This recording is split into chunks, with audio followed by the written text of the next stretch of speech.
It was on Yom Kippur, the Jewish Judgment Day. After taking care of all the easy cases, it was time to judge the heavy sinners. They were all going to hell for sure, but even in hell there are bad places and worse places, and each of the sinners had to be assigned his proper place. There are 7 chambers in hell. Chamber 1 is bad, but not as bad as Chamber 2.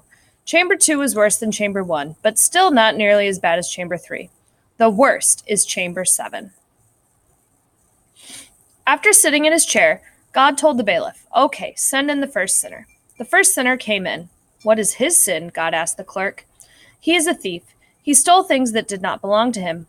"What exactly did he steal?" asked God. "You name it," said the clerk. "When he was a small boy, he stole toys from other children. He stole money from his mother.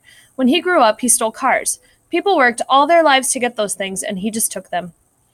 Said God. "This is bad, but I'll give him a break. Put him in Chamber 1. The bailiff took the sinner out. "Okay," said God, "send in the second sinner." The second sinner stepped in. "What sins did he commit?" asked God. "He is a bigot," said the clerk. "He hates everybody who is different from him. He hates people with different colors of skin, different religions, and different accents. He offended people, discriminated against them, and made their lives miserable." "This really makes me angry," said God. "I created all of those people, and I created them equal. No one is better or worse than the others. Send him to Chamber 4. The bailiff took the sinner out. "Do we have more?" God asked the clerk. "I'm afraid so," said the clerk.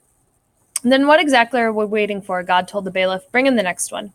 The third sinner entered the room. "What did he do?" asked God. "He is a liar," said the clerk. "And to whom did he lie?" asked God. "To everybody," said the clerk.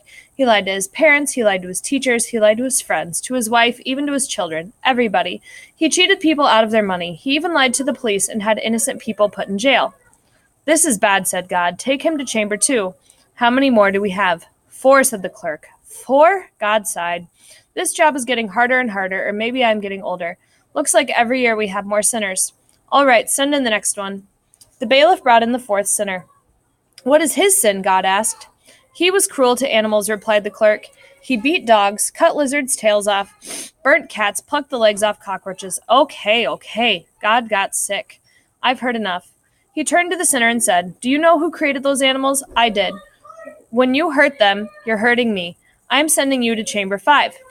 "Chamber 5? The sinner could not believe his ears. "You heard me," God answered. "I'm ready for the next one," God told the bailiff. "Bring him in." The next sinner showed up. "What did he do?" asked God. "Just a minute," said the clerk. "I need to check my notes." "Okay," said God, "but hurry up. We don't have all day, you know." "Here," said the clerk after a few minutes. "I found it. This guy was irresponsible." "What do you mean?" asked God. "He left his family, a wife and 5 children. As if it wasn't bad enough for his children to grow up without a father, he also took all the money and left them with nothing. His wife had to take 3 jobs to put food on the table," the clerk said. "What did he do with the money?" God asked. "He spent it, or more correctly, wasted it, on his own pleasures," the clerk answered. "He bought himself a new car, a boat. He gambled, he drank, that kind of stuff." "This guy makes me sick," said God. "I have no sympathy for him. Put him in Chamber 3. "Shall we take a break?" asked the clerk. "No," said God. "Let's get it over with. Bring in the next one." The next sinner was brought in. "And what is he here for?" God asked. "This is a heavy one," said the clerk. "He is a killer. He took from people the most important thing, their lives." "I am not sure that this is the most important thing," God interrupted the clerk, "but it is very important. Continue." "Not only did he take the lives of his victims, but he also ruined the lives of their families, caused pain to their friends." Okay, said God. "I get the picture, and I agree with you. This is a very heavy sin. I am the one who gives life, and I am the only one who can take it away. Put him in Chamber 6. Is he the last one?" "No," said the clerk. "There is more." "And I thought we've heard all the possible sins," said God. "What did this one do?" "Nothing," said the clerk. "What do you mean, nothing?" asked God. "Then why is he here? Doing nothing may be lazy, but it isn't a sin, last time I checked." "Well, then check again," said the clerk. "I believe that doing nothing is a horrible sin." "How so?" asked God. "This guy saw horrible crimes and did nothing to prevent them.